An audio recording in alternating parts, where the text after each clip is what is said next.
Hola, hola, bienvenidos a Radio Semilla, el podcast de la red de guardianes de semillas donde hablamos de regeneración ecológica y social.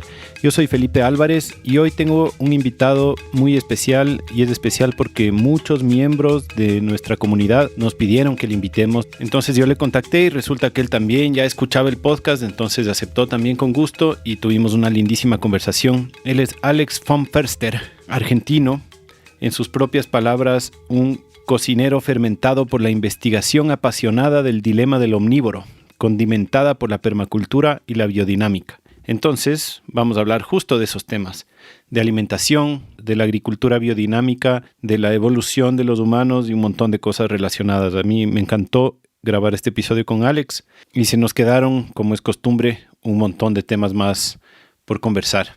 Les quiero contar a los que no saben y recordar a los que sí saben que tenemos un programa de membresías, que es la manera en la que este podcast se sostiene, en donde nuestros miembros hacen una colaboración, un aporte mensual a través de nuestra página web, radiosemilla.com/membresía.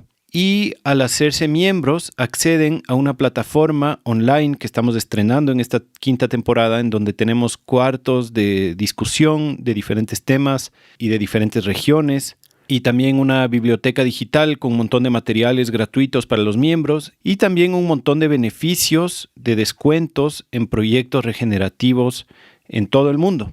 Y en este caso quiero introducir justamente el proyecto de Alex, que es Alimento y Conciencia.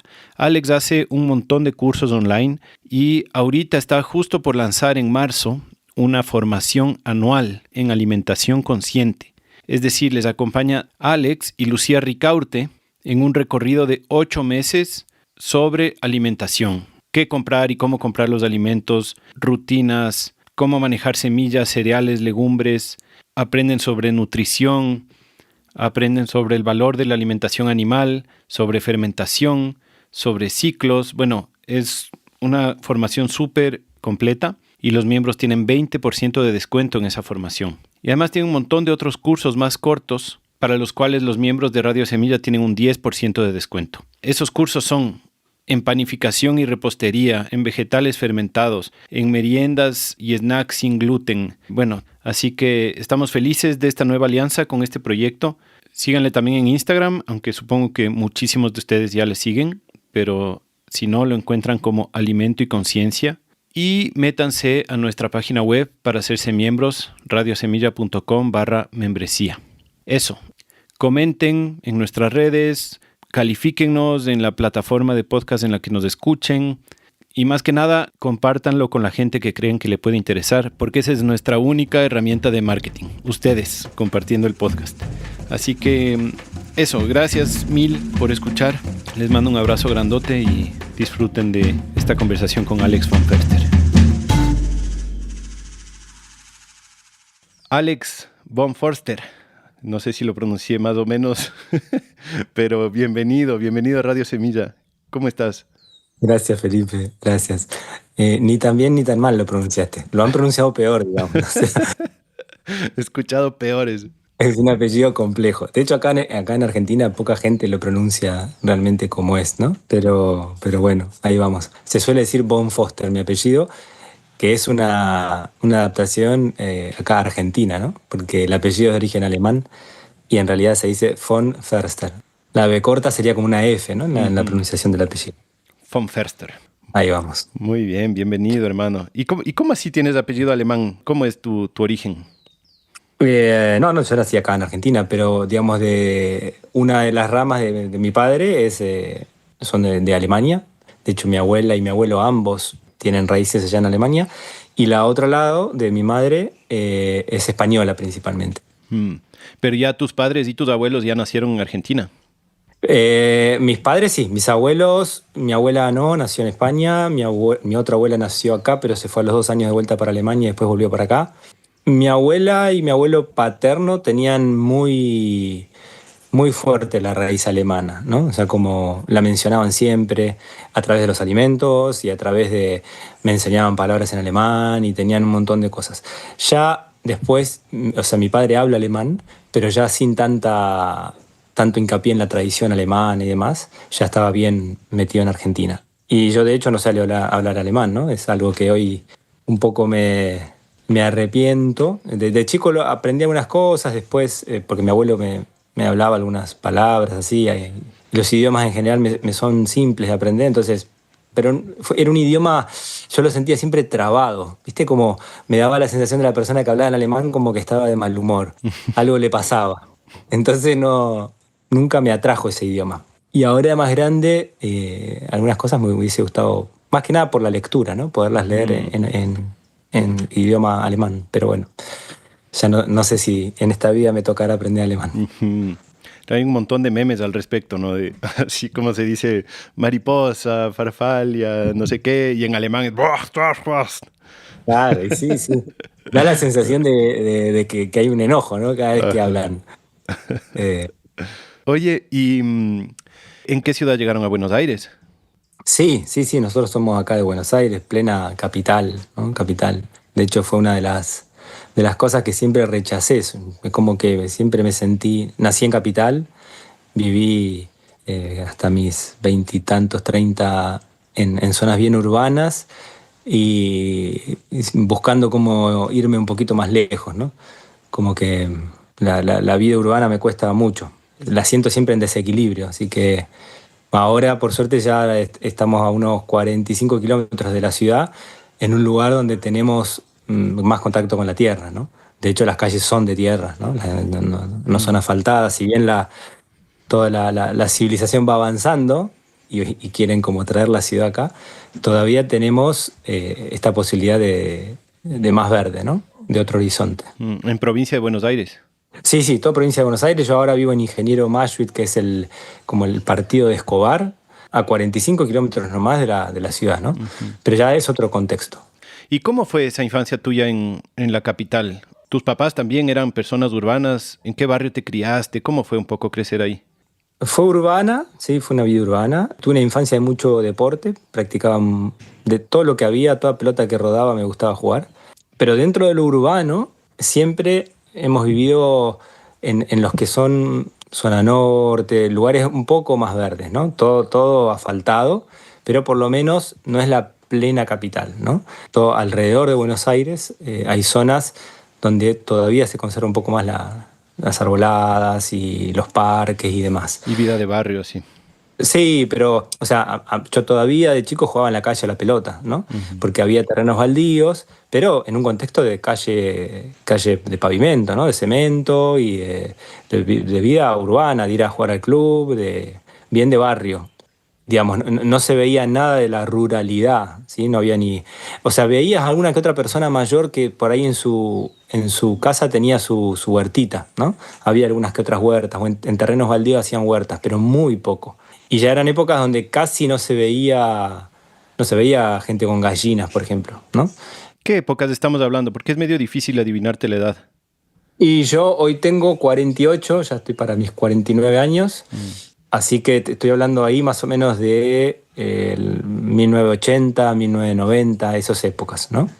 En esas épocas ya la vida era bien urbana, ¿no? Bien de barrio, pero de ir al club, de juntarse ahí en la calle a jugar a la pelota, lo que sea, pero no había ruralidad, ni huertas, ni nada cerca, ¿no? Para eso había que salir. Por lo menos a donde estoy yo ahora, que son 50 kilómetros más o menos, ¿no? Ujú. 50, 100 kilómetros de la ciudad, empezás a encontrar alguna que otra granjita, chacrita y algún contexto un poco más de rural, ¿no? Campos y espacios abiertos y, bueno, Ujú. ya otra situación, ¿sí? Así que nada, mi infancia fue ahí, en la ciudad, con mucho deporte. Mi conexión más con ámbitos naturales era en vacaciones, ¿no? Cuando llegan las vacaciones era la posibilidad de conocer. Y tuve suerte, hay algo que me ha quedado muy marcado a mí en edades de 6, 8, 10, 12 años. Mis padres iban mucho a la playa y yo pasaba mucho tiempo en playas que no son las de ahora, eran unas playas mucho más virgen, de bosques, ¿no? Donde yo recuerdo, reconocía los lugares por reconocer los bosques. O Mm. sea, de ir un verano con amigos, con primos, lo que sea, y de golpe construíamos con maderas una chocita y venías al año siguiente y la buscabas en el bosque, ¿no? O Mm. sea, y esa situación ya no está hoy. Hoy ya son todas casas, ¿no? La zona costera argentina también creció mucho, está muy urbanizada y en estos últimos 30 años ha cambiado un montón. muchísimo, ¿no? Pero, digamos, al día de hoy es uno de los recuerdos fuertes que me quedan del contacto con la naturaleza, ¿no? El bosque y el mar, ¿no? Y el bosque y el mar en esa situación de casi no había personas, digamos, ¿no? No como hoy que uno va y casi no ves naturaleza, sino que solo ves personas. O sea, como un contexto muy cambiado. ¿Y en qué punto de tu vida es que comienzas como a querer salir un poco de la ciudad? Porque mencionaste hace un rato que como que resentías esto de estar tan en la urbe y buscabas salida. ¿Qué pasó? ¿En qué punto comenzó a suceder eso? Hay una parte mía que cree que siempre, o sea, como que nací en un lugar equivocado, ¿no? A nivel de la ciudad, como que me hubiese gustado siempre vivir en un ámbito rural, pero se hizo muy fuerte para mis 20, 21, 22 años. O sea, yo cuando termino lo que acá llamamos la escuela secundaria, tenía un poco, en esa época todavía teníamos mucha presión de qué íbamos a estudiar después, ¿no? Eso las generaciones actuales ya lo tienen más desprendido, pero en mi generación era como, bueno, ya estaba la pregunta, ¿qué carrera ibas a estudiar, no? Y era mucha esa presión y yo, de hecho, me anoté para estudiar ingeniería electrónica y estudié ingeniería electrónica, después no terminé, pero hice la mitad de la carrera. Entonces es como que seguía esa vida que estaba planificada ya, ¿no? Terminé, iba a estudiar, iba a ser ingeniero y bueno, iba como a continuar con ese tipo de vida. Y ahí viene un quiebre muy fuerte, donde un poco, bueno, yo termino dejando la carrera y cambiando un poco todo. Digamos, yo venía muy construido con la concepción occidental de vida, ¿no? De estudiar para tener una posición económica, un ingreso y una familia y todo ese mundo del tener, ¿no? De la tenencia y de esa construcción materialista de la vida. Y ahí se me viene un quiebre muy fuerte que incluye un montón de aspectos. ¿Sí? Hay uno que es dejar la carrera, pero un poco es como que yo me abro a aprender, a estudiar, a todo lo que venga de la filosofía oriental. ¿Sí? El gran camino mío, el eje, que fue como el motor, era la práctica del yoga. El yoga en esa época, el Hatha Yoga en Argentina, estoy hablando de vuelta, el año, para que te des una idea, 1998, no era como ahora, que hoy practica cualquier persona yoga y uno habla de yoga y es algo que está ya en el inconsciente colectivo de la gente. En aquella época era extraño. Y era extraño que una persona joven, como yo, de 21, 22, se ponga a hacer yoga. O sea, era como que algo estaba raro, algo estaba mal, ¿no? Entonces, era hacer yoga y era estar atento a donde había una clase de meditación o de tai chi o de qigong y yo iba y empezar a leer mucho la filosofía oriental del budismo, de Krishnamurti, meterme mucho en ese mundo. Y en paralelo estaba estudiando música. Entonces, como que bueno, hay un quiebre enorme en mi vida ahí, ¿sí? Y como te decía, eso hace que deje de estudiar ingeniería electrónica. Y yo me acuerdo de una charla con mis padres, que me acuerdo de la cara de mi papá muy desesperado de un poco, bueno, ¿y qué vas a hacer ahora de tu vida, no?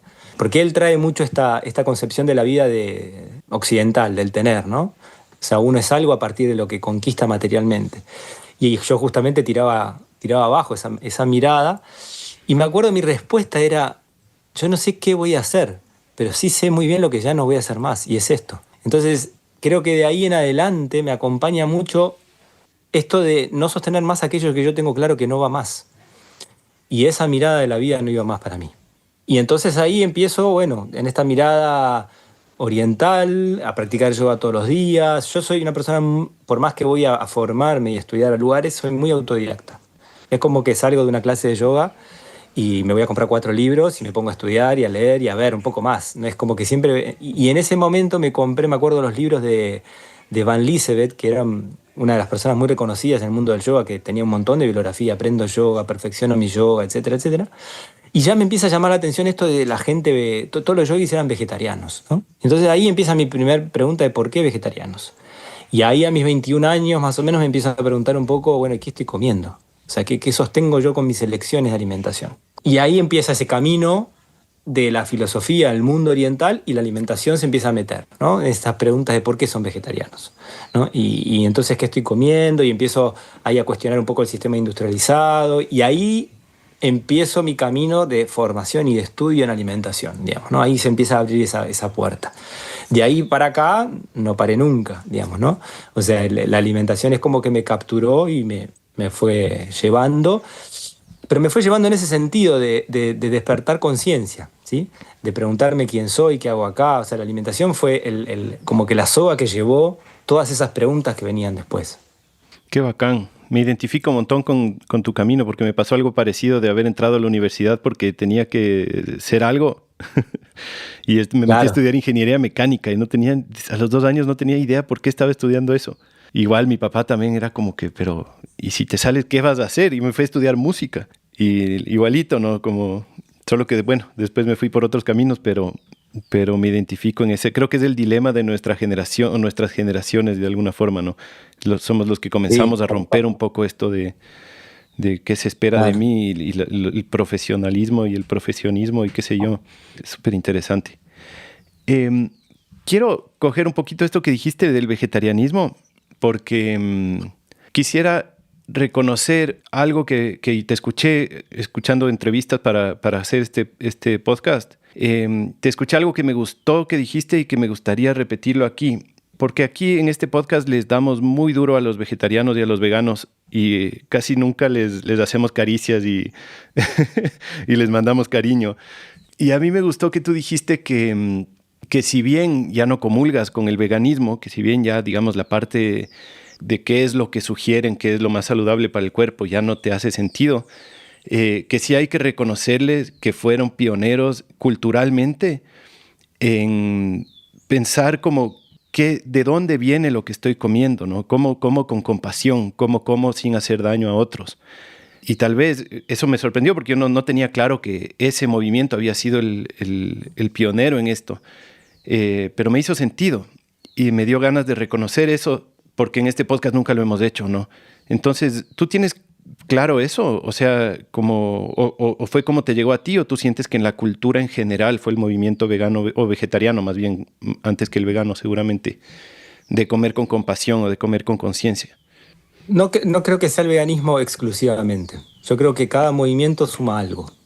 Ujú. Eh, a mí que me tocó, digamos, ya imagínate que son como 30 años que estoy estudiando, practicando y viviendo la alimentación y he practicado un montón de sistemas o filosofías distintas y he vivido dentro de esos ámbitos. O sea, conozco el pensamiento de una persona vegana, digamos, como yo he estado ahí adentro, digamos, y lo mismo que una persona que hace paleo o los antiguos naturistas. Entonces digo, yo puedo... tuve la suerte, de hecho, de compartir espacios, tomar clases y charlar con las primeros naturistas que había en Argentina, ¿sí? Allá por la década del 90, ¿no? Como el primer movimiento en Argentina fuerte que se preguntaba qué estoy comiendo era el naturismo. Y el naturismo lo que hacía era darle valor a lo integral frente a lo industrial, ¿no? El gran paso que trajo el naturismo fue ese. Fue decir, vamos a revalorizar el alimento verdadero, integral, con todas sus partes, nada de aditivos químicos, ¿sí? Nada de procesos industriales. Ese era el primer gran paso. Ese naturismo estaba muy teñido por el vegetarianismo. Mm, Generalmente iba de la mano, mm, ¿no? Como, vamos a decirle, como la mirada saludable en esa época llevaba esto, ¿no? El naturismo vegetarianismo, ¿sí? Había que comer granos integrales, todo integral, nada refinado, nada aditivo químico, alimento casero, y la mayor parte de ellos no incluía alimentos de origen animal. O lo que primero se sacaban eran las carnes. Como la mirada saludable parecía que era un vegetariano integral, podía tener algo o no de huevo y lácteo, pero no carnes. Ese fue el primer momento. Después vienen las distintas oleadas del veganismo, porque el veganismo tiene distintas oleadas. La primera oleada, bueno, es la que pone muy sobre la mesa lo de la compasión, el sacrificio animal y demás, ¿no? Claro que ellos lo que hacen es mostrarte lo que es la cría en una granja industrial, que nada tiene que ver con lo que puede ser la relación con un animal en una granja agroecológica, biodinámica, donde se haga permacultura y demás, ¿no? Que la relación con el animal es totalmente diferente. Pero bueno, lo que llegaban, te mostraban todos esos videos, ¿no? Te espantaban con cómo era el trato del animal adentro de una industria y te decían que no podía haber nada saludable que incluya al animal, ¿no? Ese fue como un segundo momento. A ese segundo momento, esa oleada vegana, después vino otra oleada vegana en la Argentina, que fue más para el año 2007, 2008 ya, que fue el crudo y veganismo, ¿sí? Que es otra vuelta del veganismo, Porque el primer veganismo, yo te decía, no tiene que ver con el crudiveganismo. Entonces, esta segunda oleada metió toda la historia de la cocción, que supuestamente la cocción destruye todo. Y claro, nada. Hoy yo he visto cantidad de personas que han terminado un cuadro de desnutrición terrible, producto de esos crudiveganismos tan extremos, ¿no? Ujú. Pero sí han traído ruido y han hecho que nos tengamos que volver a hacer preguntas, ¿no? Y entonces yo creo que la parte positiva que trajo fue eso de volver a ir más profundo para que encontremos realmente qué es lo saludable, ¿sí? Y después de eso vienen todos los movimientos que a lo saludable le suman lo animal, ¿no? Que tiene que ver con lo paleo, lo cetogénico, todos los que traen como el comamos alimentos reales, alimentos de verdad. Alimentos reales ya no era solo vegetariano, era todo, valía todo. O sea, un alimento cultivado en una granja donde se respete y se cuide con cariño al animal y donde no se trabaje con venenos, ¿no? Entonces, ahora en Argentina el concepto saludable está teñido por todo eso. Entonces, ahora yo digo, ahora sobra la información y cada persona tiene que hacer ese terrible trabajo de realmente preguntarse dónde está lo saludable, qué es lo equilibrado, qué es lo que yo necesito, ¿no? ¿Tú consideras que en Argentina es más común hoy por hoy, digamos, entre la gente que quiere alimentarse con conciencia, que sí incluyan las carnes en ese concepto o que no? Porque al menos aquí todavía yo siento que está como bastante vigente la creencia de que carne malo, no, de que vegetarianismo saludable, carne malo. Creo que poco a poco se va desmoronando, pero en Argentina son tal vez mucho más carnívoros, mucho más asaderos, ganaderos, no sé, y tal vez ahí sea diferente. ¿Tú cómo le ves? Eh, Está todavía parecido a eso, van creciendo los movimientos que en busca de lo saludable incluyen lo animal, ¿no? Como te decía antes, la mirada del paleolítico, la cetogénica y demás, van teniendo cada vez más público Uh-huh. frente a lo que era antes, ¿no? Pero todavía hay un grupo grande de gente que piensa que alimentarse a conciencia es ser vegetariano, ¿sí? Lo que pasa es que detrás de eso hay muchas preguntas de fondo, muchísimas preguntas. Porque yo te puedo responder que alimentarse a conciencia es vegetariano y es no vegetariano. Son las dos cosas a la vez, porque depende de para quién. ¿Quién es esa persona? Lo único que yo te podría definir es que no hay una regla igual para todas las personas. Algunas personas necesitan una cosa, otras necesitan otra, ¿sí? Justamente si hay algo que caracteriza al ser humano es que por más que seamos todos un grupo humano, somos todos diferentes, ¿sí? La alimentación saludable de Felipe no va a ser la misma que la de Alex, ¿sí? Podremos compartir un montón de cosas, pero cuanto más nos acercamos a conocer quiénes somos y en qué etapa de nuestra vida estamos, más podemos acercarnos a la respuesta de si necesito alimento de origen animal, qué cantidad, qué frecuencia o no, digamos, ¿sí? Entonces, no hay una respuesta a eso, ¿sí? La respuesta sí, yo te la puedo traer desde otro lado. Para mí es muy importante incluir todos los alimentos de un origen verdaderamente saludable y sustentable porque forma parte de la regeneración de un sistema que necesitamos, ¿sí? Entonces yo abrazo a todos los alimentos porque creo que el ser humano primero está en una crisis terrible consigo mismo. A partir de esa crisis terrible que tiene consigo mismo es el desastre que genera con otras personas, con la naturaleza, con todo el encuentro con cualquier cosa. Estamos generando un caos como nunca antes, ¿no? Entonces, hay que regenerar ese caos. Y ese caos, la regeneración de ese caos tiene mucho que ver con el alimento, ¿sí? Estamos en una situación en la cual la mayor parte de la gente no sabe qué come, no sabe de dónde viene su alimento, no sabe qué impacto tiene en su salud, no sabe el impacto que tiene en el ambiente. Yo suelo resumir esto diciendo que acá le decimos sociedades anónimas, ¿sí? Una sociedad anónima es una empresa que vos no sabés ni quiénes son los dueños. Bueno, para mí la gente hoy lo que come es una sociedad anónima, porque no sabe qué come, porque hay ingredientes que nadie entiende lo que quieren decir, ¿sí? O sea, cuando vos decís, no sé, INS 924, ¿qué es eso? ¿Qué forma tiene? ¿Qué gusto tiene? Ni idea, ¿sí? O ya decís maltodextrina. la mayor parte de la gente no sabe ni el color, ni la forma, ni el sabor que tiene la maltodextrina, ¿no? Y como esto te podría nombrar miles de sustancias que hoy están escritas en un paquete que la gente no sabe qué son, ¿sí? Si las investigas, igual te va a costar mucho llegar a entender qué es, porque es un derivado de un derivado de un derivado. O sea, mucho vendrá del maíz o de la soja, ¿no? Pero en última instancia te cuesta un montón entender qué estás comiendo. Cuando descifraste qué estás comiendo, decís, bueno, a ver quién lo elaboró. Nada, ves una marca que no sabes ni quién está detrás. O sea, ¿qué impacto tiene esa empresa sobre el ambiente, sobre la sociedad? Entonces, por eso digo, comemos una sociedad anónima, que quiere decir, no sabemos qué comemos, qué impacto tiene en mi salud, en la salud social, en la salud ambiental, en nada, ¿no? Y el hecho concreto que está degenerando toda la vida en este planeta. Entonces, salir de esa sociedad anónima, de ese plato sociedad anónima, y pasar un plato con conciencia, para mí va muy relacionado con preguntarme qué estoy haciendo yo para que cada día haya más granjas agroecológicas, biodinámicas y demás en la zona donde yo habito. La granja para mí es el organismo de cambio social, ¿sí? Y la granja para mí es un lugar donde conviven seres humanos, animales y plantas. La granja no es un ámbito de plantas solo. El animal es indispensable en un organismo granja. Indispensable. ¿Elijas comer carne o no elijas comer carne? Esa es otra pregunta que tenés que hacer vos como individuo, digamos.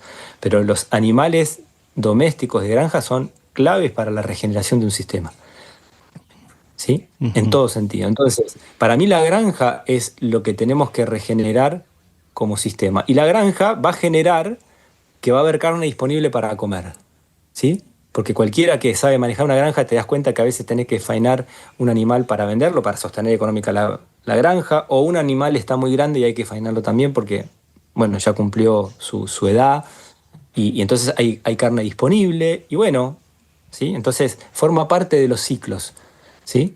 Eh, entonces yo lo veo desde ese lugar, no desde todos somos vegetarianos o nadie es vegetariano. Eso es algo que a mí no me cambia, que cada uno se haga su pregunta. Yo me la Total. hago para mí. Me encanta lo que dices y comulgo mucho con eso, ¿no? O sea, mientras más sepas de dónde viene tu comida y mientras más venga de tu propio territorio y más aún mientras más venga de tu propio huerto o de tu propia granja, son los principales valores más allá de qué es lo que estás comiendo, ¿no? Y te quería justo hacer una pregunta al respecto de lo que estás diciendo, de que todos somos diferentes y podemos tener diferentes necesidades nutricionales.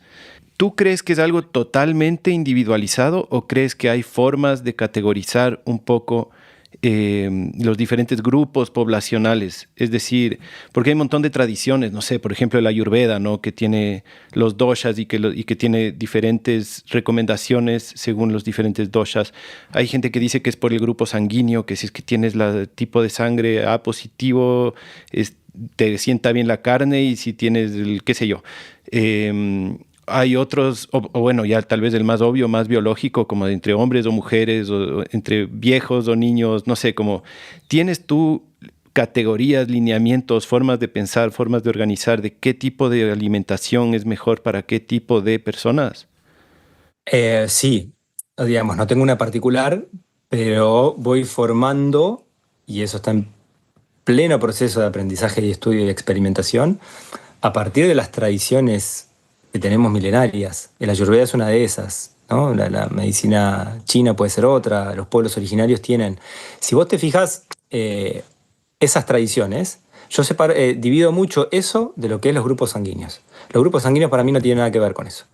O sea, en estos últimos 100 años, 200 años, se han escrito más teorías de alimentación que personas que viven en el planeta, digamos, ¿no? Y esas teorías no surgen, no tienen el mismo origen que sí tiene, por ejemplo, la medicina ayurvédica o la medicina tradicional china o medicinas de pueblos originarios que tienen milenios de antigüedad y que se basaban en estudiar a la naturaleza, ¿sí? Si vos te fijás, tienen un denominador común que es estudiar los elementos, la tierra, el fuego, el aire, el agua, y ver cómo esos elementos se manifiestan en una fruta, en un vegetal, en una carne, en una persona, ¿no? Entonces uno puede empezar a estudiar qué tipo de constitución tiene, qué tipo de características tiene, y empezar desde ese estudio, ¿no? A llegar a tratar de entender por qué determinados alimentos tienen más afinidad o me desequilibran más que otros, ¿sí? Entonces, en esas tradiciones tenemos muchísimo saber muy interesante para estudiar e incorporar y observar y poner a práctica, ¿sí?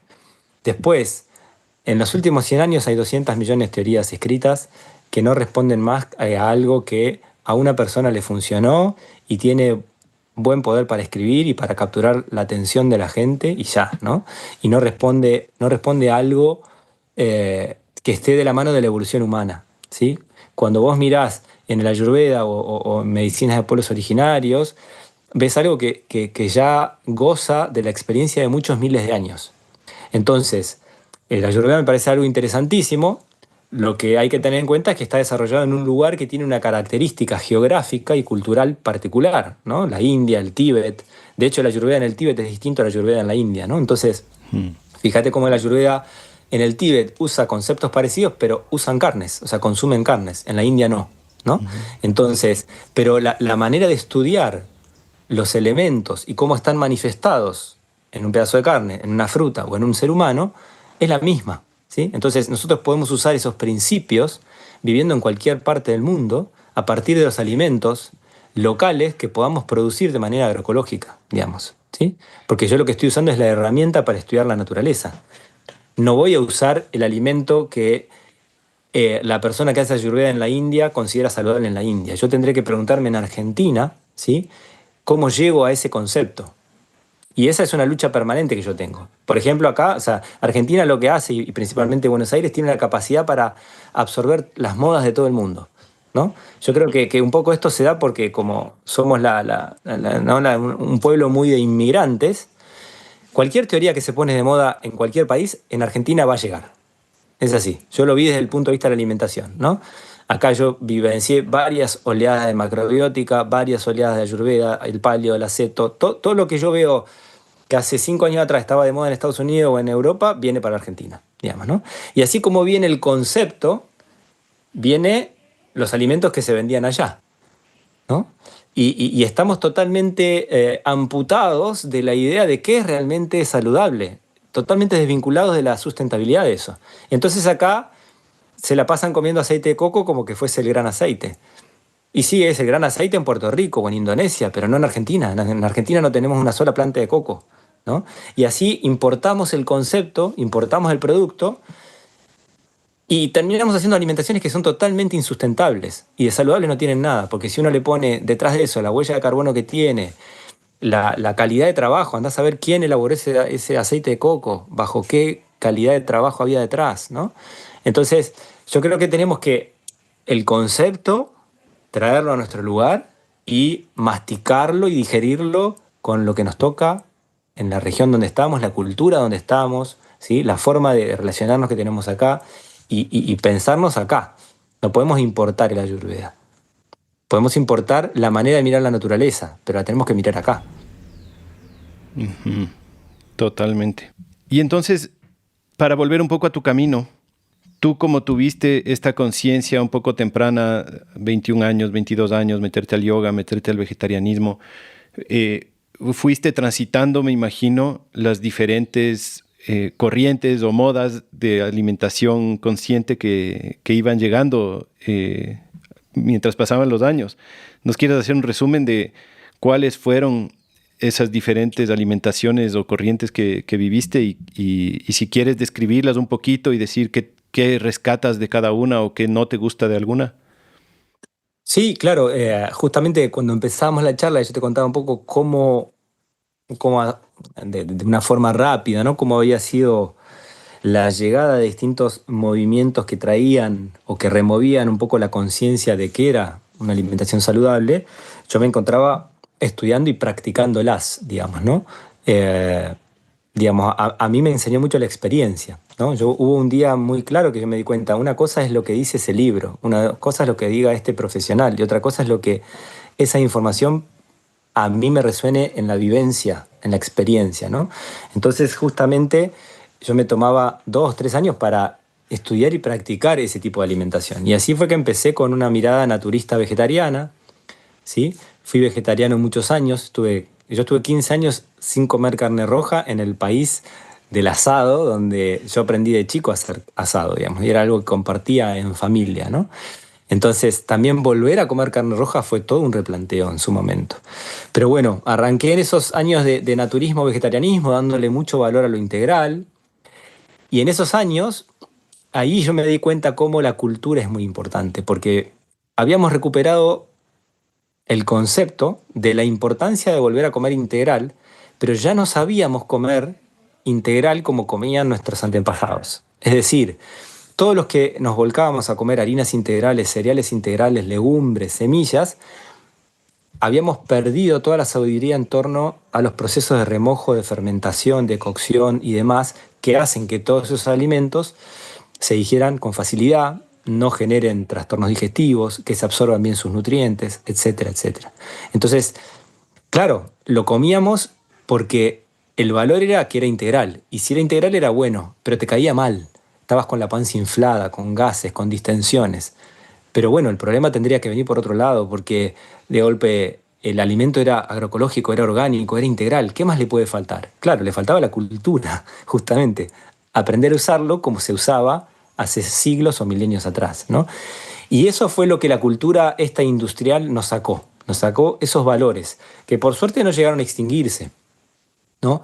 Porque justamente yo viví fue uno de los precursores de la fermentación en Argentina, digamos, ¿no?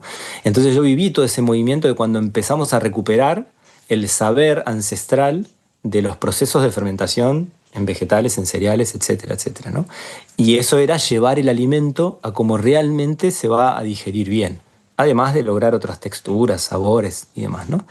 Así que bueno, yo empiezo con ese camino de naturismo, vegetarianismo, y un poco movido por esta oleada vegana de la compasión, el maltrato animal y demás, termino en un movimiento vegano, hice veganismo desde la mirada macrobiótica, si bien la macrobiótica incluye el pollo, el huevo y más, hice una macrobiótica sin alimento animal, todo vegano, hasta que llego a la Ayurveda, ¿no?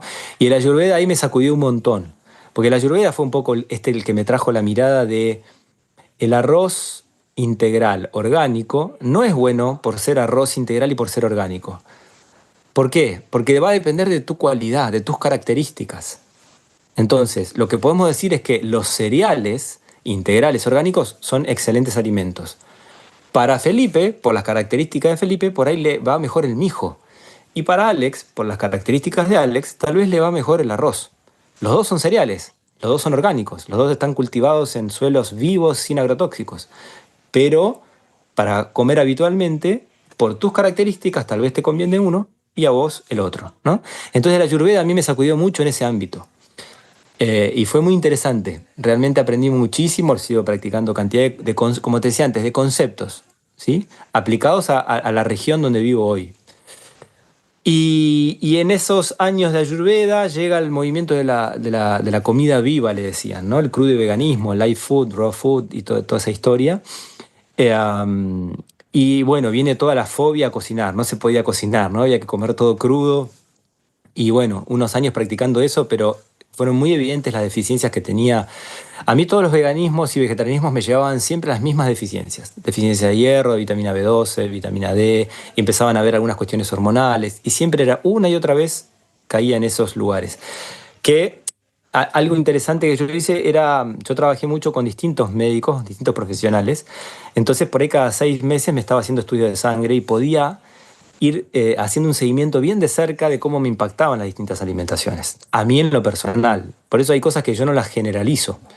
Yo no digo todo vegetariano está desnutrido, no, para nada. Hay vegetarianos que están muy bien. Yo lo que te digo es que cada persona es un mundo en particular que hay que estudiarlo y hay que ver qué es lo que necesita. ¿De los veganos puedes decir lo mismo?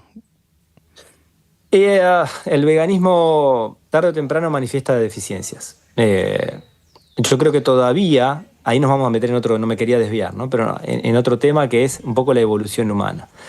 Yo creo que la evolución humana va hacia un vegetarianismo, después te puedo explicar el por qué, pero todavía no están dadas las condiciones, ¿sí? Eh, digamos, todavía el alimento animal cumple una función muy importante en el ser humano de hoy, ¿sí? Pero bueno, ahí Me vamos a interesa entrar mucho después. que me cuentes eso después, pero sí, continúa, porfa, con lo que estabas. Disculpa Entonces, bueno, el nada, desvío. ahí un poco, entonces transitaba esos naturismo, vegetarianismo, macrobiótica vegana, llega la Ayurveda, La ayurveda me conquista mucho, es algo que a mí realmente me apasionó. Además tienen una manera de usar las especias que es maravillosa. Yo aprendí mucho en la cocina usando las especias un poco que propone la ayurveda, ¿no? Después vino la pregunta de decir, bueno, ¿qué de eso se cultiva acá? ¿Qué de eso puedo usar yo acá en mi país? Hoy me encuentro haciendo muchas de esas especias yo acá en mi huerta, ¿no? Así que, bueno, encontrándole la vuelta a eso. Llega el crudiveganismo. A mí me toca cocinar con los que en su momento eran los grandes referentes del crudiveganismo en el mundo. Viene la gente del Centro Hipócrates, de Anne Wigmore, ¿no? Viene una referente de ellas acá, me toca cocinar ahí. Después viene Gabriel Cousens, que es otro médico así muy, muy famoso en el veganismo, crudiveganismo. También me toca asistir en sus talleres.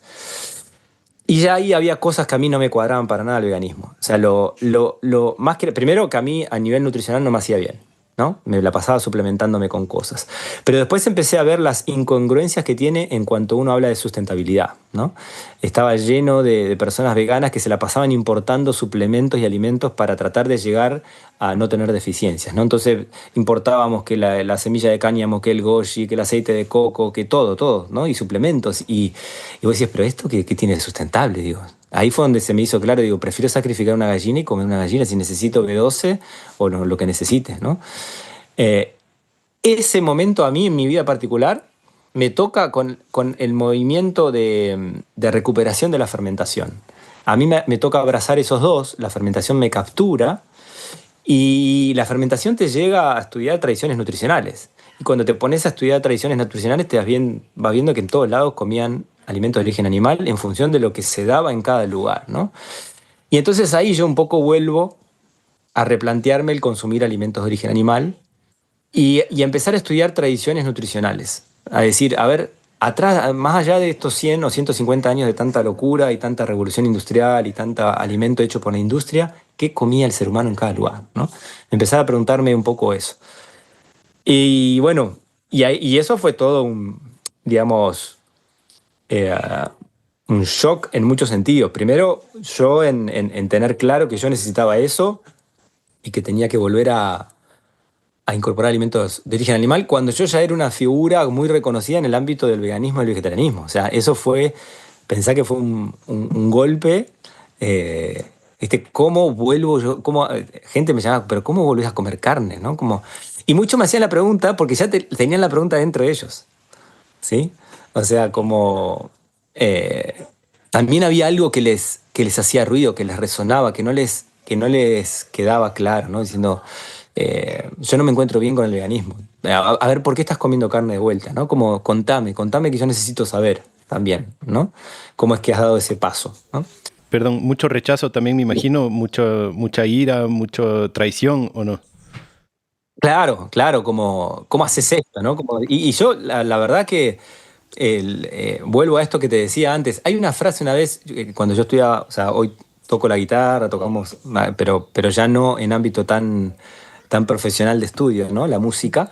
Pero me acuerdo en años que estudiaba guitarra muy intensamente, eh, abro un disco, hay un músico acá en Argentina, a mí me gusta mucho, por el tipo de música que hace, ¿no? Porque él surge del chamamé. El chamamé es un estilo popular de una zona, de la zona de Corrientes, de Misiones, ¿sí?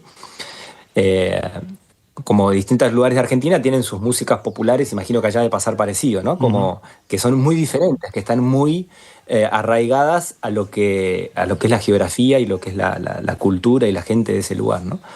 Bueno, lo cierto es que este músico, el Chango Espasiuk, a mí no es que me gustaba tanto el chamamé, me gustaba su manera de hacer música, que él le dio una renovación al chamamé impresionante y hace una música que para mí es una música así celestial, espiritual, ¿no? Es una cosa impresionante.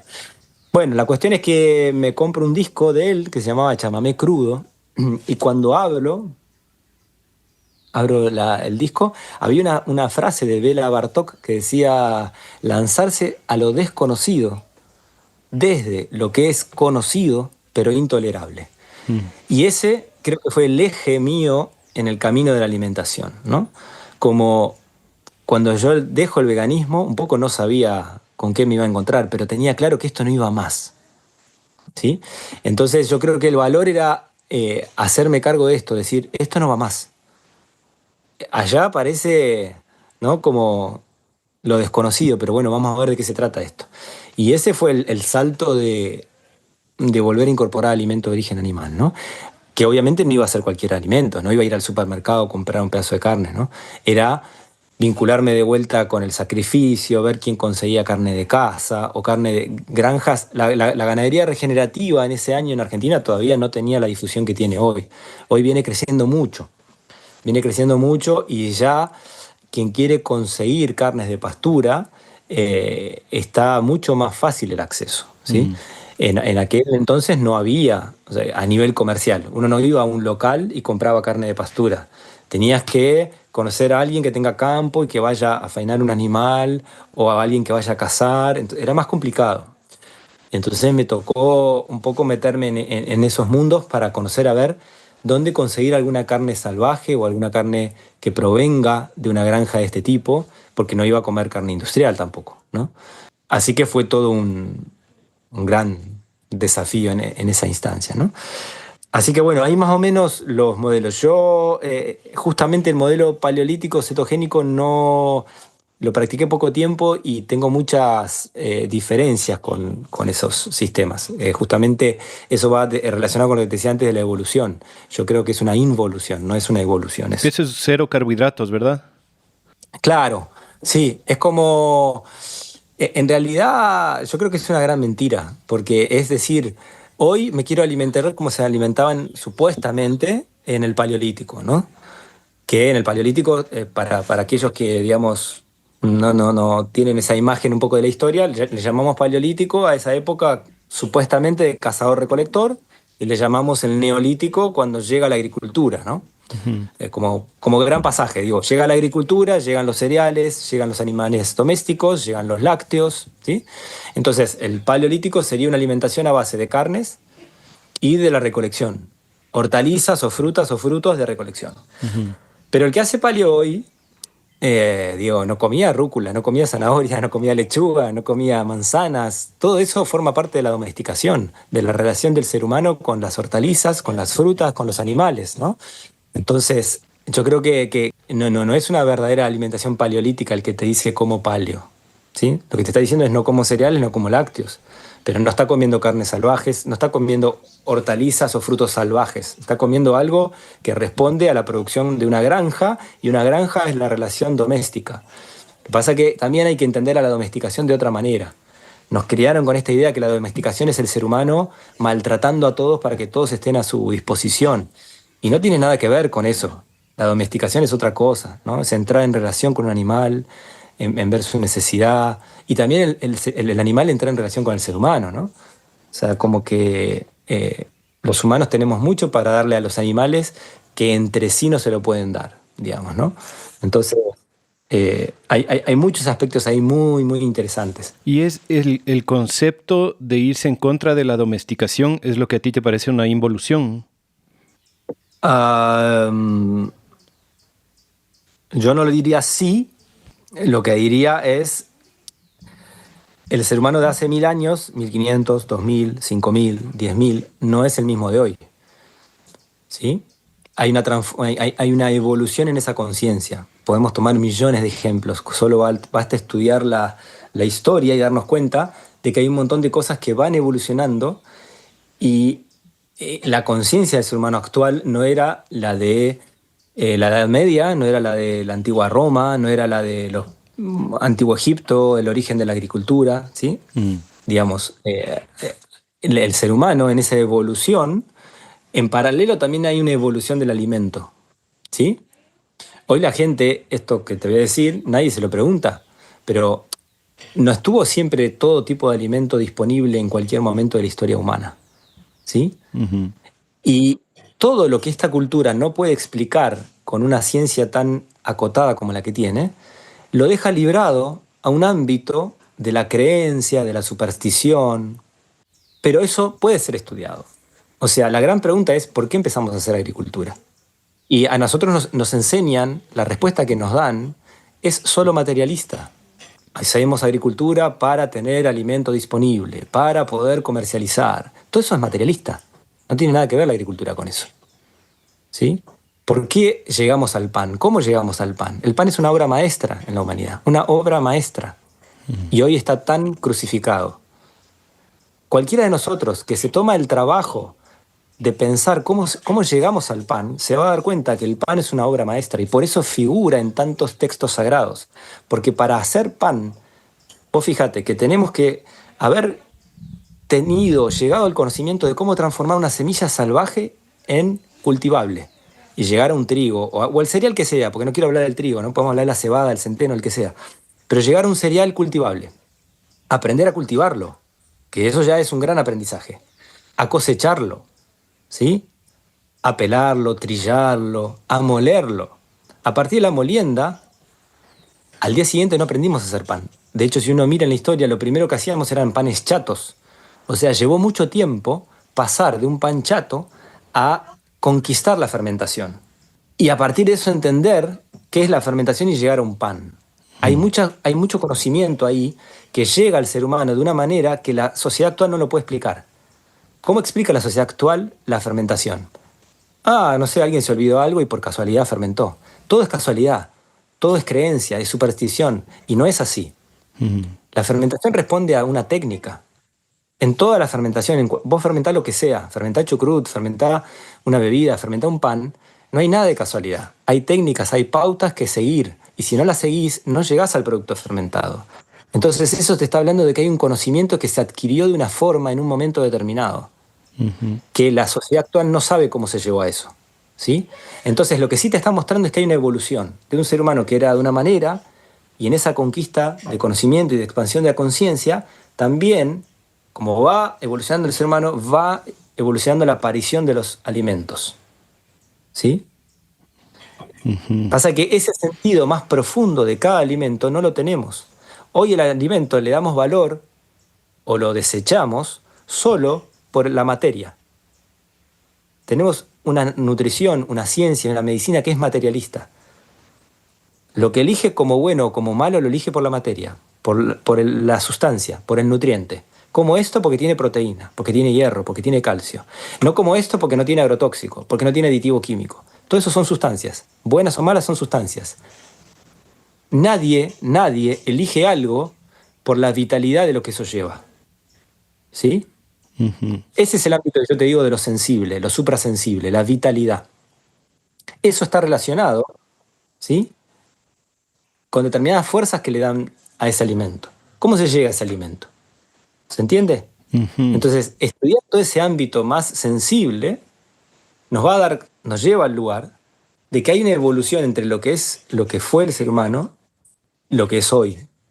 Y entonces eso nos lleva de la mano a que para mí el ser humano es un ser anímico espiritual.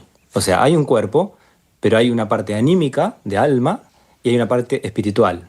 Entonces, la salud de un ser humano no es que no haya una manifestación de una enfermedad en el cuerpo físico. Eso es solo una parte. La salud de un ser humano es que pueda tener un pleno desarrollo anímico espiritual en esta vida.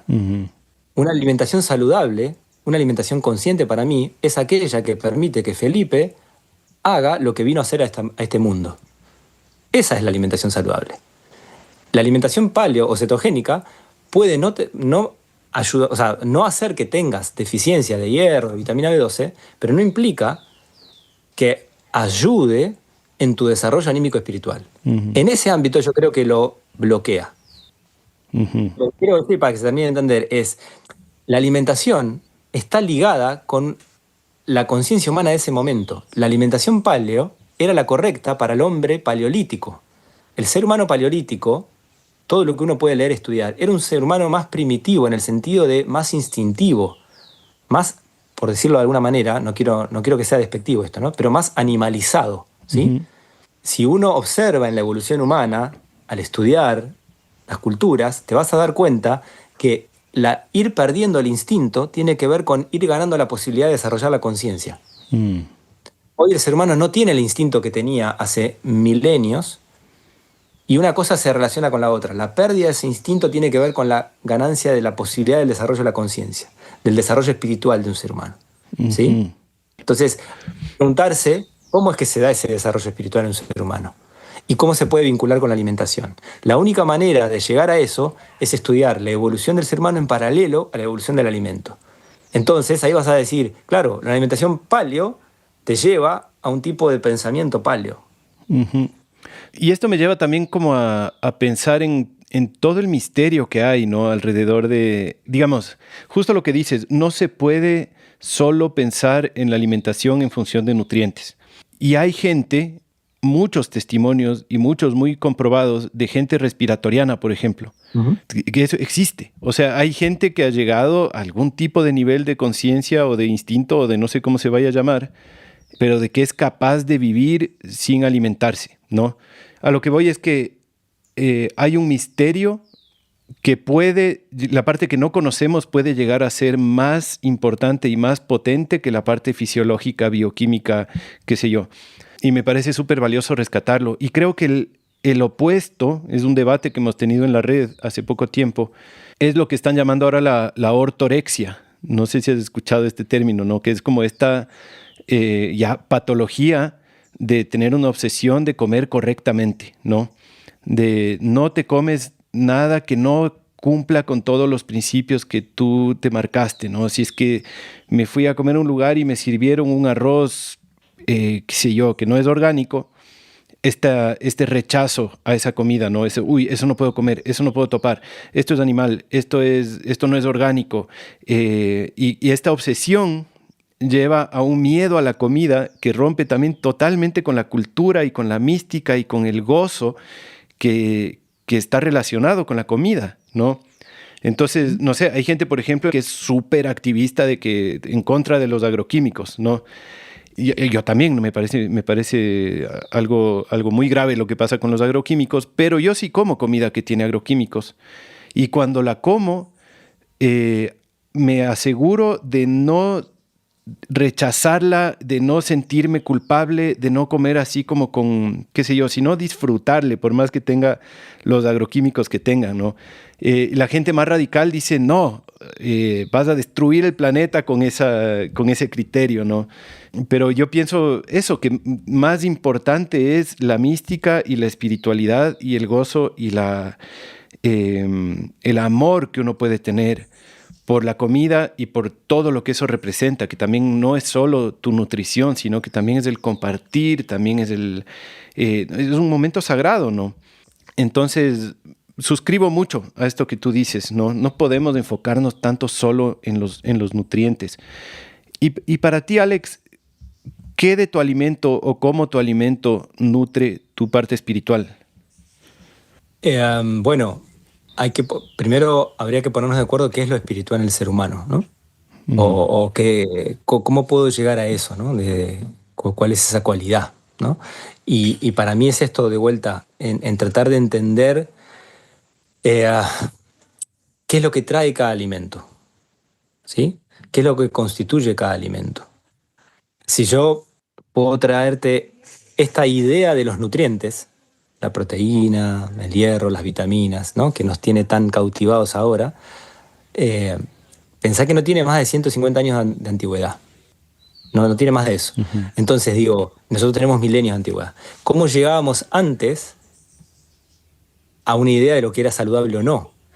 Porque si hay algo que está claro para mí cuando uno estudia en la historia, es que el ser humano tenía clarísimo su esencia espiritual, ¿sí? La agricultura era una actividad espiritual.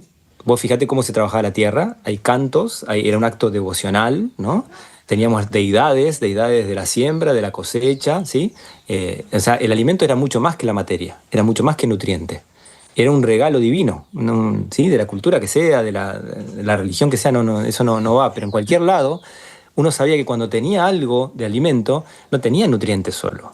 No tenía eso que te daba el combustible para funcionar. Esa es una visión mecanicista del alimento. Yo tenía algo, ¿sí? Que justamente lo que podía hacer era alimentar mi cualidad espiritual, ¿sí? Pero para llegar a hacer esa relación, me tengo que dar cuenta que una manzana, tenemos la idea que la manzana es, no sé, cuando uno dice vamos a comer manzana, ¿por qué? Porque te aporta fósforo, potasio, hierro, papá. ¿sí? Pero yo junto fósforo, potasio y más no llego a una manzana. Para Ujú. entender cómo la manzana llega a ser manzana, hay un montón de fuerzas de vida que actúan detrás de darle forma, ¿sí? Que tiene que ver justamente con los procesos cósmicos. ¿Sí? El reino vegetal es el reino que abraza la vida.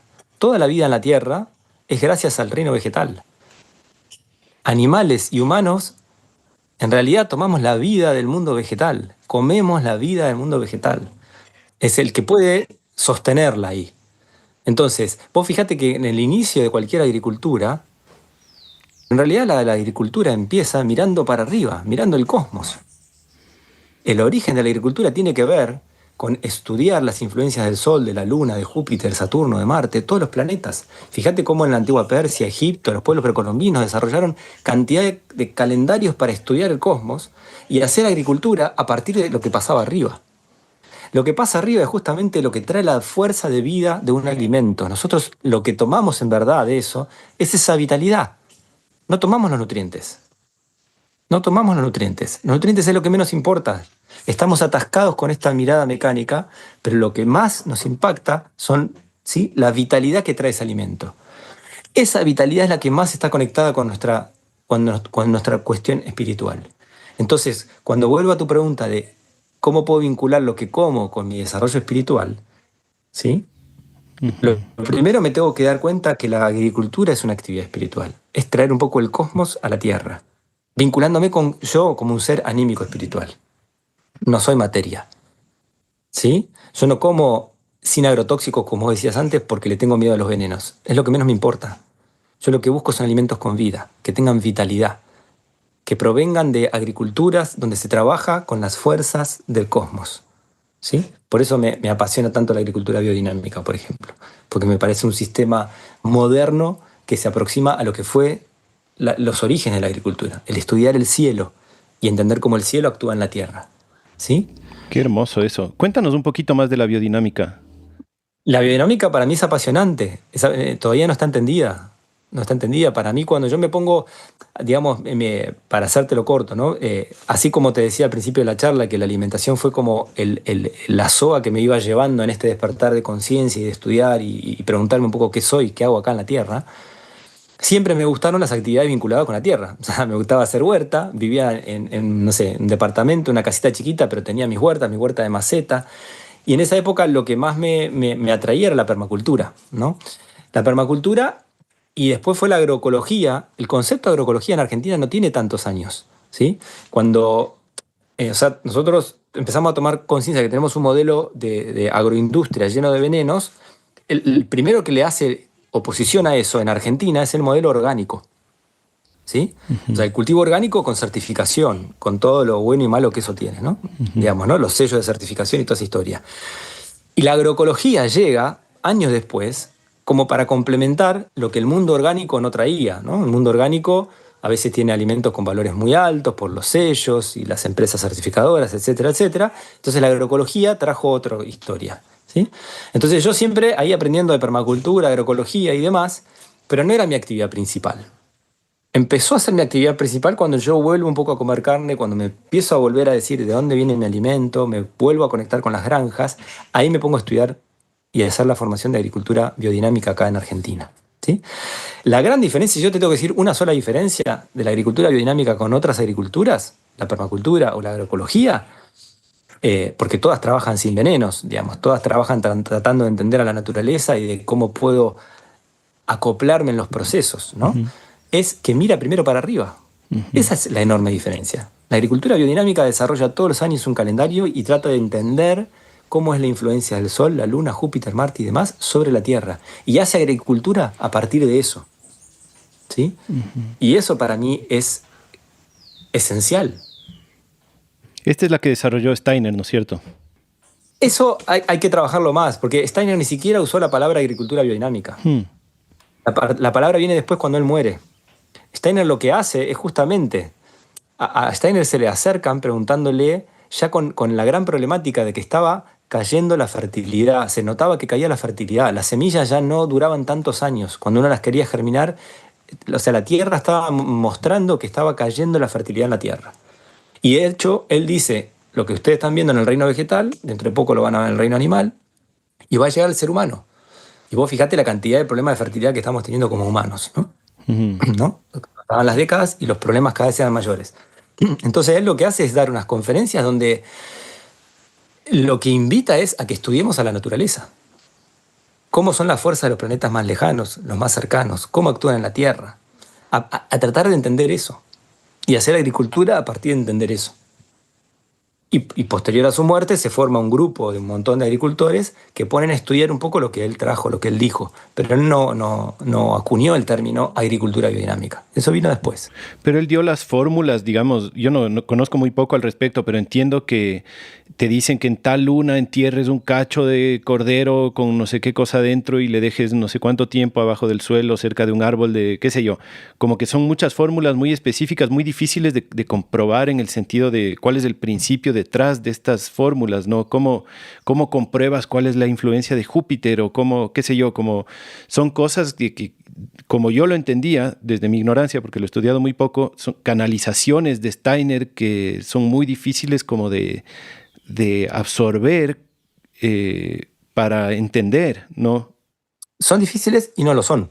Porque, claro, agricultura biodinámica no es solo lo que dijo Steiner. Si bien Steiner fue quien generó esa gran sacudida, ¿no? Y trajo esas grandes bases y nos invitó a mirar y a pensar el mundo y la vida de otra manera, eh, desde su muerte para acá, que ya pasaron 100 años, cantidad de agricultores y personas han continuado con las investigaciones y de hecho hay otros preparados biodinámicos más allá de los que desarrolló Steiner, ¿sí? Mm.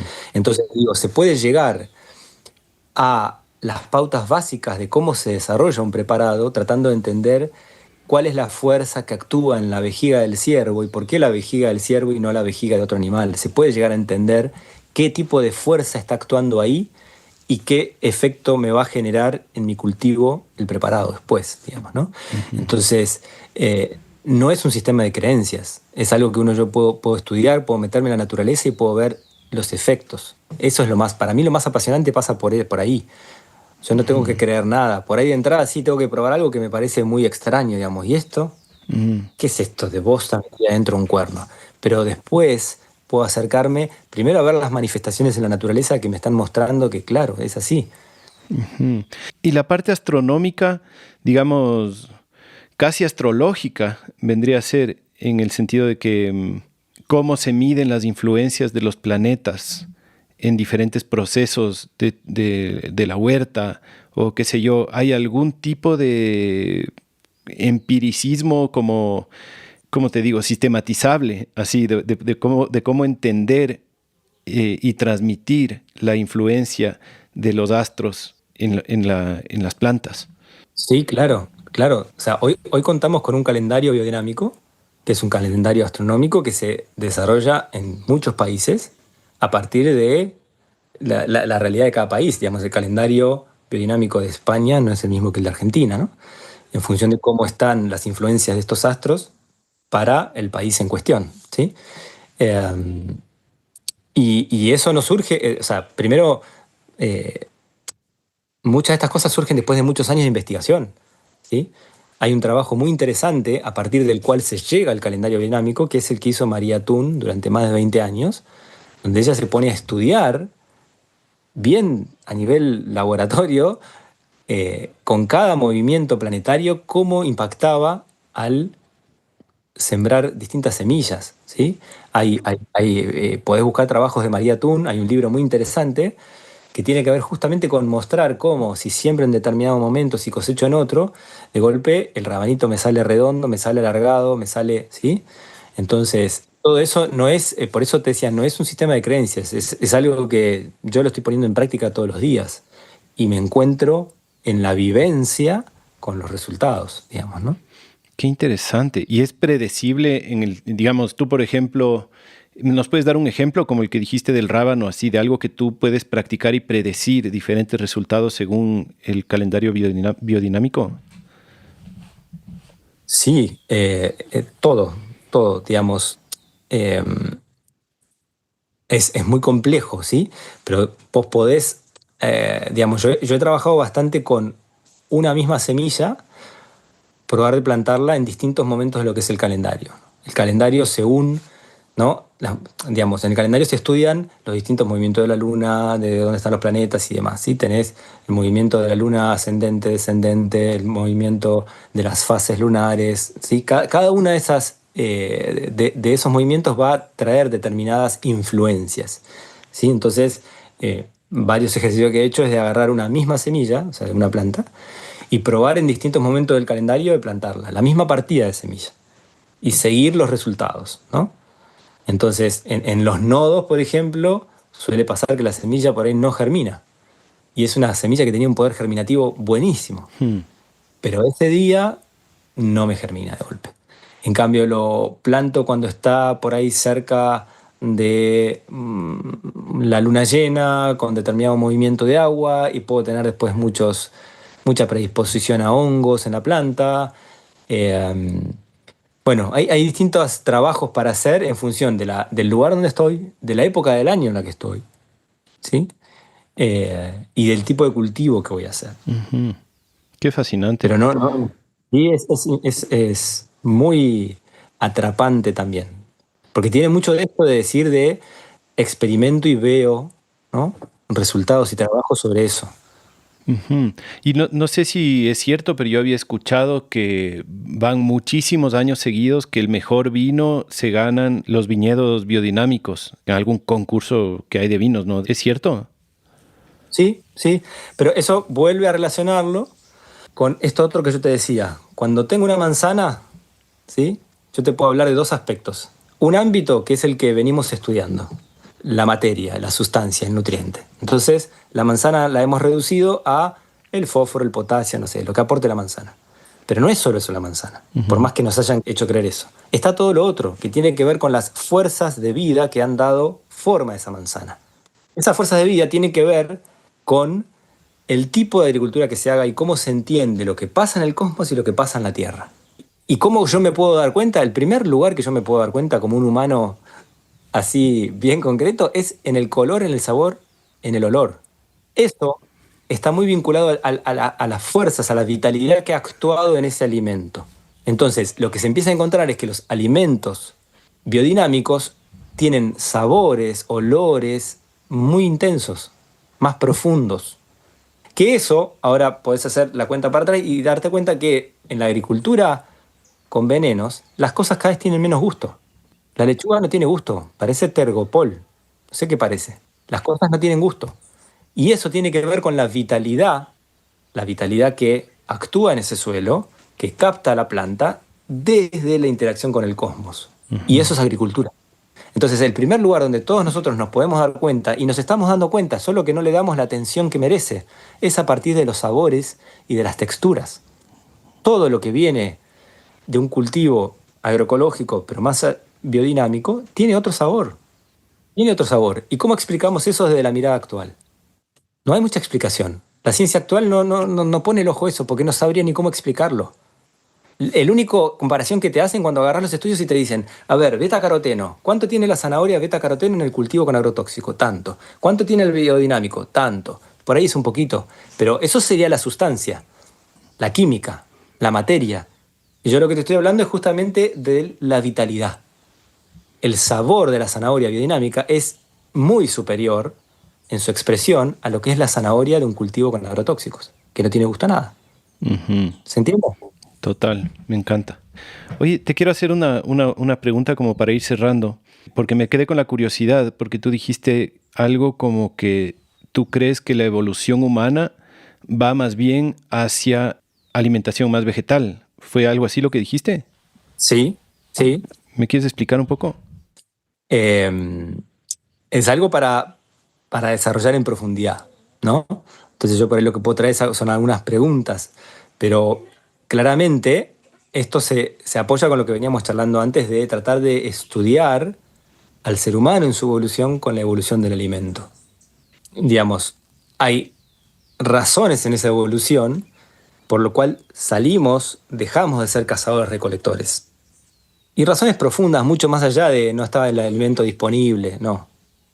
Podemos probarlo, volvamos a ser cazadores-recolectores y veamos cómo actúa eso en nuestro cuerpo. Y de hecho, uno lo puede empezar a ver digamos, en las manifestaciones de mucha gente volviendo a comer mucho alimento animal, porque viene de granjas agroecológicas, lo que sea, ¿no? Entonces, como pareciera estar bien, ¿qué genera lo animal? Lo animal tiene que ver con algo mucho más de encarnación, justamente, de dureza. Fíjate que muchas de las personas que hacen paleo, cetogénico, están muy preocupadas por su cuerpo, por la musculatura, por el ejercicio, por toda la figura física. Que yo no digo que esté mal, digo que el ser humano no es solo eso. Eso es una parte, y hay otra parte anímica y otra parte espiritual. Y el ser humano encarna acá con un sentido que lo tiene que encontrar, y eso está más vinculado con su tarea espiritual, digamos, ¿sí? O sea, somos un cuerpo donde hay un espíritu que encarna en ese cuerpo y viene acá a realizarse, a hacer algo. Entonces, ahí empieza otra mirada en el alimento de ver cómo es lo animal y lo vegetal.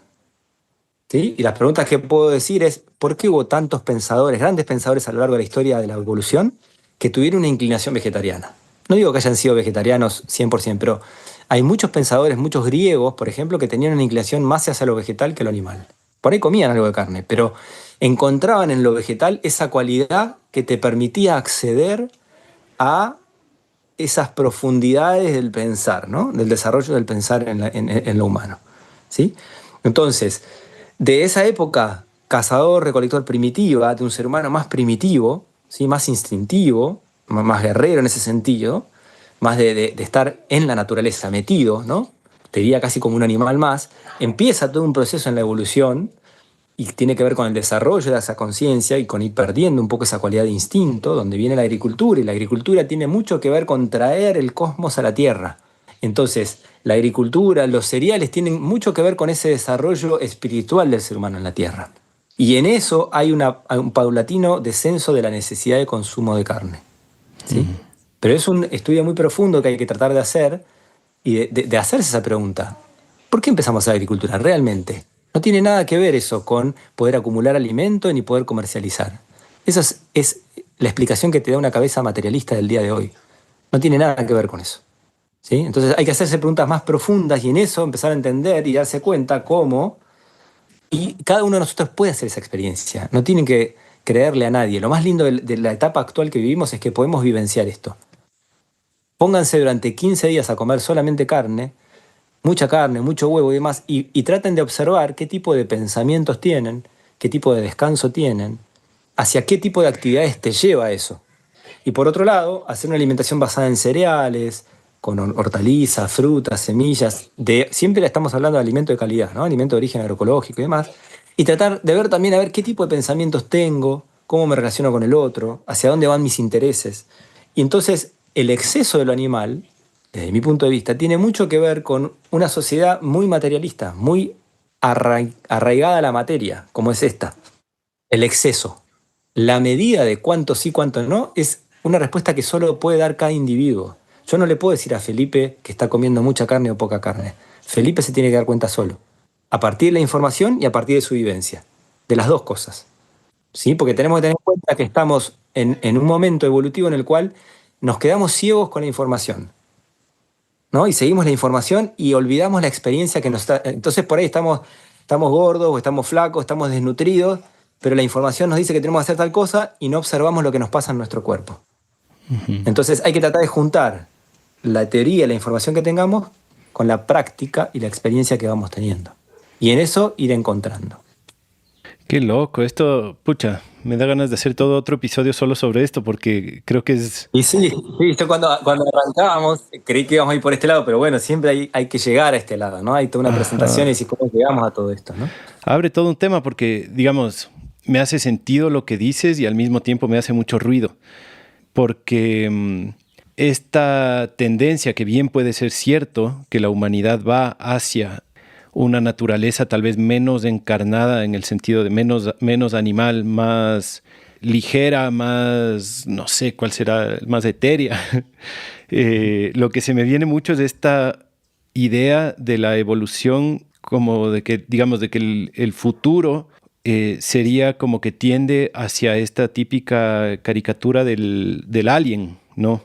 Que es como este ser con la cabeza muy grande, con el cuerpo muy chiquito, sin órganos sexuales, como muy desencarnado, digamos, ¿no? Muy fuera de la tierra y la naturaleza. Y yo últimamente me doy cada vez más cuenta que mi religión va en contra de eso, ¿no? Es algo así, ¿no? Como yo sueño más con eso, ¿no? Como el ser humano animal, el ser humano en el bosque, el ser humano cazador, el ser humano como parte de los ecosistemas naturales que existen en la Tierra.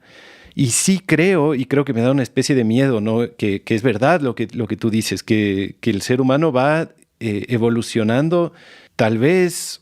Creo que se mezclan muchas cosas, ¿no? Por ahí el mismo transhumanismo o un montón de cosas de que el ser humano va desapegándose cada vez más de la naturaleza terrestre y generando una especie de conciencia más interplanetaria, más cósmica, más virtual también, más cibernética. Y pucha, yo no quiero. Yo quiero que mis hijos sean animales en el bosque. Lo que pasa es que ahí vas mezclando muchos conceptos. Entonces, claro que es una charla que tiene una profundidad muy interesante, Ajá. porque, digamos, la imagen de ese alien que vos tenés no es la que yo tengo, digamos, Ajá. ¿sí? Y esa evolución de la que te hablo no implica desligarse de la naturaleza. Al contrario, no tiene que ver con eso. Ni tampoco implica algo más virtual, porque yo creo que en el encuentro humano hay algo único, único. Entonces, justamente tiene que ver con volver a darle otro valor. Ahora que tenemos todo virtual y que tenemos información y que creemos que tenemos un montón de amigas y amigos porque nos relacionamos por grupos y redes y chats y qué sé yo, es una invitación a volver a darle valor al uno a uno presencial, ¿no? Al ser humano con ser humano, digamos. En ese encuentro pasan un montón de cosas. Un montón de cosas. Ujú. Sí, y de plano me disculpo si es que lo dije de una forma como que tú hubieras dicho estas cosas que yo digo y obviamente tú no las dijiste para nada. Y es cierto que hay muchos conceptos diferentes ahí en lo que yo dije. Pero sí, me interesa mucho más saber cómo es tu visión del futuro evolutivo. Claro, porque es como que nos tendríamos que poner de acuerdo en cada palabra que usamos, cuál es el significado que tiene para cada uno, digamos, ¿sí? ¿Qué tiene, o sea, para vos qué significa espiritual? ¿Qué significa para mí? Y entonces a partir de eso podemos generar un diálogo tratando de ver qué es lo que ve uno y qué es lo que ve el otro, ¿no? Pero dándole un mismo significado al término, porque entramos en yo permanentemente me encuentro cuando doy clases y talleres y demás, a propósito tirando estas cosas, para que nos juntemos a pensar, ¿no? O sea, la que siempre traigo es esto, hablamos de alimentación natural. ¿Qué es la alimentación natural? No existe la alimentación natural. La alimentación es cultural, justamente. La alimentación es el reflejo de una cultura que evoluciona. Entonces ahí hay un montón de respuestas a lo que estábamos charlando recién. Ujú. Qué bacán, me encanta. Cuando les preguntamos a nuestros miembros a quién querían escuchar en el podcast, el nombre que más salió fue el tuyo. Y ahora veo por qué. Ha sido una charla súper bacán. Me dejas pensando un montón de cosas y has dicho una cantidad de cosas inspiradoras, lindísimas y profundas. Y te quiero hacer un par de preguntas para cerrar, que estamos en esta temporada haciendo, como para ir armando una especie de recomendaciones bibliográficas de nuestros invitados. Entonces te quisiera preguntar si es que tienes algún libro que recomendar. No tiene que ser libro, puede ser algún otro tipo de obra, pero la pregunta la estamos planteando como algún libro que tú sientes que tal vez a ti te haya cambiado la vida o que haya tenido un impacto muy profundo en ti y que crees que a la gente le puede interesar. Uf, muchísimos. En cada etapa de mi vida te podría mencionar distintos libros. La pregunta sería hoy. Hoy, hace poquito, digamos, yo que me la paso leyendo, ¿sí? Hace poquito, digo, hace un año, algo así, hubo un libro que me llamó mucho, o sea, que hace tiempo no me impactaba un libro tanto, encima siendo un libro tan chiquitito, que se llama Colmena Global. Colmena Global es un libro indispensable para toda persona que se está buscando, que le interesa la evolución, las abejas y la vida en general que hace permacultura, agroecología. Es indispensable ese libro, Colmena Global. Parece bellísimo. Pero bueno, hay muchos autores, imagínate en estos como 30 años, que me han marcado mucho. Uno de ellos fue Steiner, sin duda, ¿no? Rudolf Steiner. Lo que pasa es que Steiner es esos personajes que yo lo he leído y he abandonado los libros diciendo, ¿por qué escribe tan complicado? No se entiende nada, Sí, ¿no? es difícil. Hasta que he llegado a tener, justamente, hasta que hice alguna formación en agricultura biodinámica y he tenido la suerte de tener algunos docentes o algunos que como que te enseñan esos conceptos básicos. a partir de lo cual, ahí ahora sí te entiendo. Y cuando das ese cambio básico, la obra de él es impresionante, impresionante. Pero la mayor parte de la gente yo me doy cuenta que queda en la primer juicio, en decir, no, esto es demasiado complejo, no se entiende y queda ahí. Ujú. Pero es una invitación a tratar de encontrar la vuelta a cuando encontraste esas claves básicas en su lenguaje. Hay una obra que para mí es una de las más grandes de los últimos 100 años sin duda, ¿no? Si vos lo pensás a Steiner como la influencia que ha tenido en la pedagogía, en la agricultura, en la alimentación, en la medicina, es impresionante lo que ha hecho. Sí.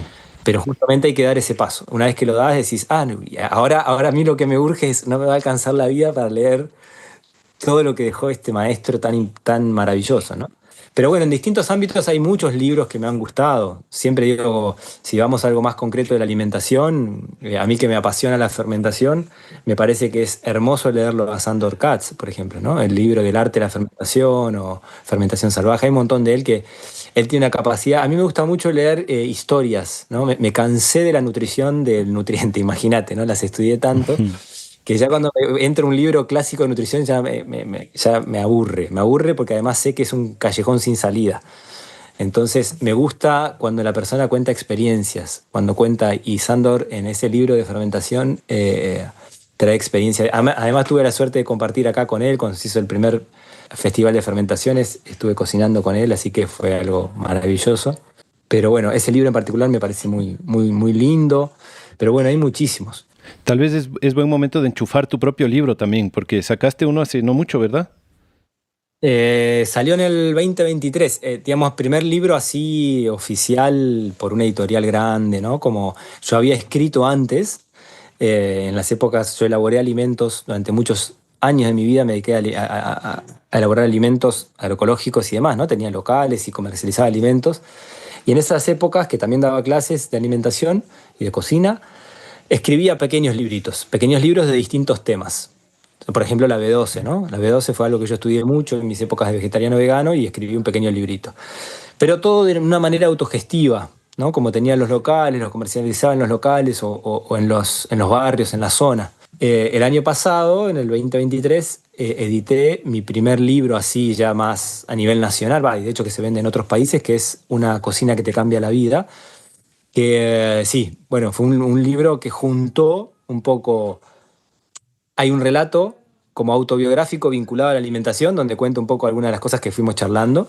Y en paralelo a eso, cada pedacito de ese relato te dispara, o sea, te conecta con todas las temáticas nutricionales que cualquier persona que hace un cambio de alimentación se pregunta, ¿no? Desde lo industrializado, la presencia de lo dulce, la sal, las grasas, lo animal, los lácteos, etcétera, lo crudo, lo cocido, ¿no? Los cereales, el gluten, y todo lo que nos toca siempre preguntarnos cuando buscamos un cambio de alimentación, lo voy trabajando en ese libro, digamos, ¿no? Es como, bueno, de alguna manera un resumen de muchos años y muchas vivencias. Ujú. Genial. Ahí vamos a poner todo eso en las notas del episodio. Y para finalizar, tal vez una frase, algo que quieras decir, alguna invitación. Hay mucha gente que está como buscando un cambio hacia la regeneración en su vida. Y queremos que los invitados de Radio Semilla como que ayuden a marcar ciertas pautas, ciertas guías, ciertas ideas que puedan servir. Algo que le quieras decir a ese público. Yo creo que hay dos cosas importantes. Una es acércate cada vez más al alimento que elegís comprar, el que sea. Pero si lo puedes producir, maravilloso, pero si no lo puedes producir, porque no todos somos agricultores o huerteros, visita una granja, conoce a tu granjero, a quien te vende la leche o la carne o el huevo o la lechuga, lo que sea, ¿no? Como en ese acercamiento, en ese conocer, uno aprende cantidad de cosas. Y cantidad de cosas que hoy se dicen de lo que supuestamente es saludable, te das cuenta que no tiene ningún tipo de sentido, solo cuando te acercas a una granja o a una persona que elabora alimentos y entras en un diálogo, ¿no? En una relación con esta persona. Así que ese es uno de los aspectos. Y el otro, para mí, clave en este momento donde es tan fácil acceder a tanta información que nos confunde, es bajalo por tu experiencia, hacelo experiencia, masticalo, ¿no? El concepto. O sea, escucha tu experiencia. Ponete un espejo, mirate y sé sincera y verdadera con lo que estás viendo del otro lado, ¿no? Como dale valor. No vale solo la teoría de lo que dice el personaje de moda en el libro que está de moda. Importa también cómo eso actúa en tu cuerpo. Entonces dale lugar, dale valor a lo que vos vivís, sentís, cómo te ves, ¿no? Me parece que son dos cuestiones claves al momento de alguien buscar algo saludable. Qué genial, qué lindo.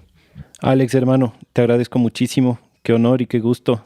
Qué bueno que pudimos hacer esta conexión. Gracias a los miembros por recomendarte también. Sí. Y nada, sigue adelante con lo que haces, hermano. Qué bonito lo que compartes. Bueno, ustedes también ahí sigan adelante, que es hermoso conocer experiencias de distintos países también.